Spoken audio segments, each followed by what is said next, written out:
యాదాద్రి భువనగిరి జిల్లా నారాయణపురం మండల కేంద్రంలోని గిరిజన సంక్షేమ కళాశాలలో రాష్ట్ర ప్రభుత్వం విద్యార్థుల గురించి ప్రవేశపెట్టిన నిత్యావసర సరుకులు వివరించేందుకు ముఖ్య అతిథిగా AE Balaprasad, principal, vice principal Bhikshamaiah, Nandagiri Lingaswamy, SI Jagan మాట్లాడుతూ ప్రభుత్వ కళాశాలలో చదువుకున్న విద్యార్థులు ఐఏఎస్, ఐపీఎస్ శాస్త్రవేత్తలు, డాక్టర్లు, ఇంజనీర్లు అయ్యారు. పూరి గుడిసెలో ఉండి కూడా ఆ విధంగా అయ్యారంటే ఆలోచించండి. మంచిగా చదవండి, అత్యున్నతమైన స్థానానికి ఎదగండి అన్నారు. ఈ కార్యక్రమంలో విద్యార్థుల తల్లిదండ్రులు, వివిధ పాఠశాలకు చెందిన ప్రధానోపాధ్యాయులు పాల్గొన్నారు. చాలా మేధస్సు ఉంటుంది, ఓకేనా? ఎంత ప్రెషర్ అని తట్టుకునే మేధస్సు ఉంటుంది. ఎందుకంటే మీరు చాలా కష్టాలు చూస్తారు. వాడు డైరెక్ట్ యూకేజీ, ఎల్కేజీ కార్పొరేట్ స్కూళ్ళలో చదువుతాడు. లంచ్, టిఫిన్, స్నాక్స్ అన్ని ఇస్తారు స్కూళ్ళలోనే. వారికి ఏం తెలియదు, కష్టం అంటే తెలియదు, ఏం తెలియదు.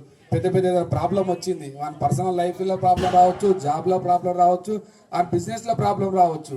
అలాంటి సమయంలో ఏం చేస్తా అంటే వాడికి ధైర్యం ఉండదు, ఇక సావే మార్గం అనుకుంటాడు. కానీ మీ విద్యార్థులకు చాలా తెలివి ఉంటుంది, ఏదైనా ప్రెషర్ తట్టుకునే కెపాసిటీ ఉంటుంది. అన్ని విధాలుగా మీకు ఇక్కడ అట్మాస్ఫియర్ ఎంత బాగుంటుంది అంటే నారాయణపూర్లో చాలా అట్మాస్ఫియర్ కూడా చాలా మంచి వెదర్ ఉన్నది ఇక్కడ, ఓకేనా? వెల్ క్వాలిఫైడ్ టీచర్లు. ఆ కార్పొరేట్ స్కూళ్ళల్లో ఫీజులు ఎక్కువ, కానీ స్కూళ్ళల్లో చెప్పే టీచర్లకు మాత్రము శాలరీలు తక్కువనే ఉంటాయి.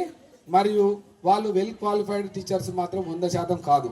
కానీ ఇక్కడ చెప్పే టీచర్లు ఏంది, వెల్ క్వాలిఫైడ్. లక్షలలో రాస్తే కొంతమందే హై మార్క్స్ వచ్చిన వాళ్ళకు మాత్రమే క్వాలిఫైడ్ టీచర్స్ ఉంటారు. కాబట్టి ఈ స్కూల్ చాలా బెటర్ స్కూళ్ళు. ఇప్పుడు స్టేజ్ పైన ఉన్న అందరూ మేము అందరం కూడా మీలాగానే ఏదో ఒక స్కూల్లో, జెడ్పిహెచ్ఎస్ స్కూల్లో చదువుకొని వచ్చిన వాళ్ళమే. మేము కార్పొరేట్ స్కూళ్ళలో చదవలేదు, ఓకేనా? కార్పొరేట్ స్కూల్లో చదివిన వాళ్ళు వెల్ సెటిల్ అయితే గ్యారంటీ లేదు. కానీ మీరు ఏదో రోజు మీరు అనుకుంటే మాత్రము 100% రిజల్ట్ ఉంటుంది. 100% జాబ్లే కాదు, ఎలాంటి బిజినెస్ చేసినా, ఏది చేసినా 100% మీరు సక్సెస్ అవుతారని నేను కోరుకుంటున్నాను. కాబట్టి మీ టీచర్లు చెప్పినటువంటి తూచా తప్పకుండా పాటిస్తే 100% మీకు రిజల్ట్ ఉంటుంది. ఎందుకంటే చాలా వెల్ ఎడ్యుకేటెడ్, వెల్ టాలెంటెడ్ మరియు ఎంతో కాంపిటీషన్ తట్టుకొని ఇక్కడికి వచ్చినటువంటి టీచర్స్. కాబట్టి వాళ్ళు చెప్పినట్టు తూచా తప్పకుండా చదవండి. మీకు అన్ని ఫెసిలిటీస్ కలుగజేస్తున్నారు. కాబట్టి ఈ ఫెసిలిటీస్ యూటిలైజ్ చేసుకొని మీరు సక్సెస్ అవుతారని కోరుకుంటున్నాను. Thank you. లక్ష్మయ్య సార్కి మరియు జూనియర్ కాలేజ్ ప్రిన్సిపల్ మేడం గారికి, మరి మా సోదరుడు ఎస్ఐ జగన్ గారికి, మరియు ఇక్కడ ఉన్న సీనియర్ అధ్యాపకులకు, మరియు అందరికీ అధ్యాపకురాళ్లకు, మేడంకి, తర్వాత అన్నిటికంటే ముఖ్యంగా ఈ ప్రోగ్రాంకి ఇచ్చేసిన తల్లిదండ్రులకు, ఎందుకంటే ఎంతో ఓపికతో ఎంతో దూరం నుంచి ఈ ప్రోగ్రామ్ని మా ప్రిన్సిపల్ గారు ఇన్వైట్ చేయగానే అంత దూరం నుంచి వచ్చి ఇక్కడ మా పిల్లలు ఏం చదువుతున్నారు, వాళ్ళకి ఏం ఉంది అని చెప్పి తెలుసుకోవడానికి కొరకు వచ్చిన తల్లిదండ్రులకు, అంటే ఇప్పుడు వచ్చింది మీరు పిల్లల్ని తీసుకుపోవడానికి కాదు, ఈ కళాశాల ఏం చేస్తుంది, ఏం లేదని తెలుసుకోవడానికి వచ్చినందుకు ప్రతి తల్లిదండ్రులకు అందరికీ ప్రెస్ మిత్రులకు నమస్కారములు. మరియు ఇంత గొప్పగా, ఇంత యాక్టివ్గా పిల్లలు, మీ అందరికీ నా ఆశీర్వాదములు. మరియు ఈరోజు ముఖ్యంగా ఈ యొక్క సమావేశానికి ఎందుకు మనం ఏర్పాటు చేసినామంటే, మన ప్రభుత్వం, ఇప్పుడున్న ప్రభుత్వం డైట్ ఛార్జీలను, అంటే వీళ్ళ యొక్క భోజనాల ఖర్చును మరియు కాస్మెటిక్ ఛార్జెస్, అంటే వీళ్ళ యొక్క నిత్యావసరాలు, సబ్బులు అనుకోండి, లేకుంటే పేస్ట్ అనుకోండి, బ్రష్ అనుకోండి, వీటన్ని గవర్నమెంట్ పెంచినందుకు రాష్ట్ర వ్యాప్తంగా అందరూ ఒక్కొక్క కళాశాలలకు, ఒక్కొక్క స్కూల్కి, రెసిడెన్షియల్ స్కూళ్ళకి అన్నిటికీ ఒక్కొక్క స్పెషల్ ఆఫీసర్ని ప్రభుత్వం నియమించి, మరియు కొన్ని ప్లేస్లల్లో సీనియర్ ఐఏఎస్లు, ఐపీఎస్లు, ఐఎఫ్ఎస్లు అందరూ అంటే తమ తమ పనులని అన్ని వదిలిపెట్టుకొని మీతో గడపడానికి ఈ యొక్క ఛార్జెస్ ఎంత పెంచామో, ఎలా పెంచామో, నాణ్యమైన విద్యతో పాటు నాణ్యమైన ఫుడ్, ఆహారాన్ని, వాళ్ళ యొక్క అవసరాలని ఎలా ప్రభుత్వం పరిగణలోకి తీసుకొని పెంచి వాళ్ళ యొక్క అభివృద్ధికి, వాళ్ళ యొక్క ఆరోగ్యానికి ఎట్లా తోడ్పాటు పడుతుందని చెప్పడానికి కొరకు ప్రతి ఒక్క గురుకుల పాఠశాలలో, ఈరోజు హాస్టల్లో, ఈరోజు ప్రతి ఒక్క దాంట్లో ప్రోగ్రాం జరుగుతుంది. ఆ యొక్క ప్రభుత్వం యొక్క విధానాల్లో భాగంగా ఈరోజు నేను ఇక్కడికి రావడం, స్పెషల్ ఆఫీసర్గా రావడం జరిగింది. అవన్నీ మీకు ఇప్పుడు మీకు చెప్తాను. ఫస్ట్ మీకు పిల్లలు మీరు యొక్క స్కూల్లో చదువుకుంటున్నారు, అసలు మీ స్కూల్.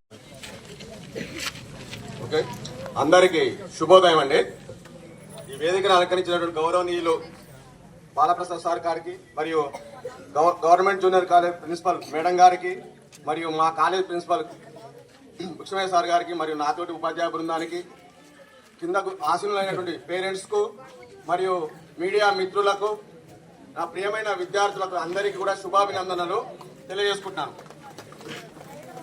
అయితే ఈరోజు మనం ఈ సమావేశం కావడానికి కారణం, గత 7-8 సంవత్సరాల నుంచి పాత మెనూతోటి మనం చాలా ఇబ్బందులు పడడం జరిగింది. మెనూ డైట్ చార్జెస్ లేక, కాస్మెటిక్స్ చార్జెస్ పెంచకపోవడం వల్ల ఎన్నో ఇబ్బందులకు గురవుతూ పిల్లలు, ఇక్కడ ఉన్నటువంటి స్టాఫ్ కూడా చాలా ఇబ్బందిగా గురి కావడం జరిగింది. కానీ ఇప్పుడు వచ్చినటువంటి మన తెలంగాణ ప్రభుత్వము మెనూ చార్జెస్ ని 40% పెంచింది, డైట్ చార్జెస్ ని. అదే విధంగా కాస్మెటిక్ చార్జెస్ ని 200% పెంచింది. ఈ విధంగా పెంచి పిల్లల భవిష్యత్తును, వాళ్ళ ఆరోగ్యాన్ని, వాళ్ళ అభివృద్ధిని ఆకాంక్షిస్తూ ఎన్నో సంక్షేమ కార్యక్రమాలు ప్రవేశపెట్టింది. రీసెంట్ గా మీరు చూసుంటారు ఇంటిగ్రేటెడ్ స్కూల్స్ యొక్క లక్ష్యం ఏంటిదంటే, మెయిన్ గా ఈ పిల్లలందరినీ కూడా, అన్ని రకాల పిల్లల్ని, బీసీ పిల్లలు, ఎస్సీ పిల్లలు, ఎస్టీ పిల్లలు, మిగతా పిల్లలందరినీ కూడా అక్కడ గ్యాదర్ చేసి ఒకరితో ఒకరు ఒక విధమైనటువంటి రాబౌట్ పెంచి వాళ్ళ మధ్యన నాలెడ్జ్ ని షేర్ చేసుకుంటూ, ట్రాన్స్మిట్ చేసుకుంటూ వాళ్ళని ప్రపంచ స్థాయి విద్యార్థులుగా తీర్చిదిద్దాలనేది మన తెలంగాణ ప్రభుత్వం యొక్క ముఖ్య ఉద్దేశం. అందుకోసము మనకి ఇప్పటి వరకు ఫస్ట్ ఫేజ్ లో 28 ఇంటిగ్రేటెడ్ స్కూల్స్ ని ఎస్టాబ్లిష్ చేయడం జరిగింది. సెకండ్ ఫేజ్ లో 26 ఇంటిగ్రేటెడ్ స్కూల్స్ ని ఎస్టాబ్లిష్ చేయడం జరిగింది. ఇప్పుడు ఇలాగా మన గవర్నమెంట్ మన పిల్లల యొక్క అనగారిన పిల్లల కోసం, అందులో ఉన్నటువంటి వజ్రాలను బయటికి తీయడం కోసం ఎన్నో కార్యక్రమాలు, సంక్షేమ కార్యక్రమాలు ప్రవేశపెడుతుంది. దానికోసం తల్లిదండ్రులుగా మనం ఏ విధంగా ఉండాలి? ఎంతసేపు పిల్లల్ని ఇంటికి తీసుకుపోయి వాళ్ళని ఊర్లు తిప్పడం కాకుండా దయచేసి ఇక్కడ ఉంచండి, మాకు ఒక అప్ప చెప్పండి, మేము ఈ కాలని ఏ విధంగా తయారు చేసి చూపించాలో చూపిస్తున్నాం. మీరు చుట్టుపక్కల సార్ చెప్పారు, ఎంతో మంది విద్యార్థులు గురుకులంలో చదివి మీరు బయట ఉన్నటువంటి స్కూళ్లకు, గురుకుల స్కూళ్లకు మీకు తెలుసు ఎలాగుండదు. ఇక్కడ 3 పూటల మనకు పౌష్టికరమైనటువంటి ఆహారాన్ని గవర్నమెంట్ అందిస్తుంది. అందులో ముఖ్యంగా పిల్లలకు నెలలో 6 సార్లు చికెన్ ఉంటుంది. ప్రతి సండే చికెన్ ఉంటుంది.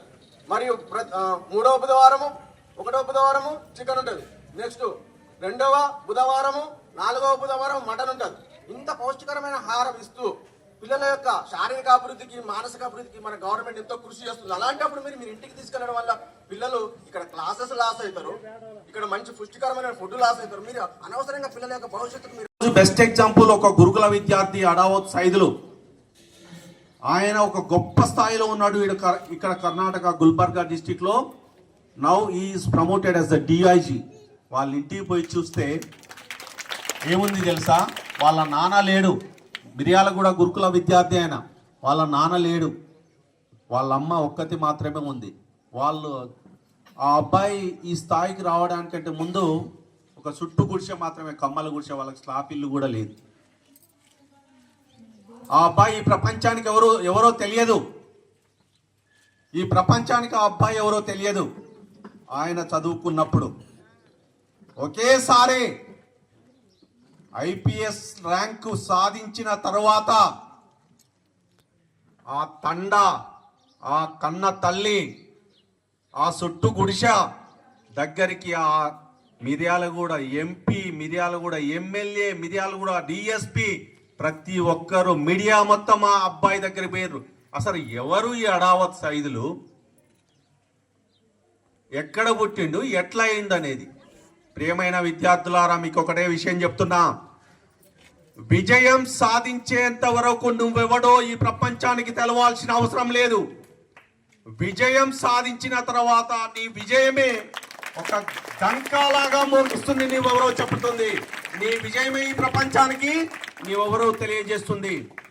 ఆ అడావత్ సైదులు మీలాగా ప్రతి పండక్కి ఇంటికి పోలే, మీలాగా ప్రతి ఏటను కూస్తున్నాం, తోటను కూస్తున్నాం అని వాళ్ళమ్మ బలవంతం చేయలే విద్యార్థులను. ఆ అడావత్ సైదులు ఆదివారం సినిమా పెడితే నాకు సినిమా వద్దు సార్, గొర్రెల్లాగా నేను ఉండను సార్, సింహంలాగా ఉంటా, వాళ్ళు సినిమా చూనియండి, నేను ఇక్కడ ఇంగ్లీష్ నేర్చుకుంటా, మ్యాథ్స్ నేర్చుకుంటా. అరే అందరితో పాటు నువ్వు చూడొచ్చు కదా. వాళ్ళు చెప్పిన ఆ గురువు నాకు డైరెక్ట్గా ఆ పిల్లవానికి నేను చెప్పలేదు చదువు.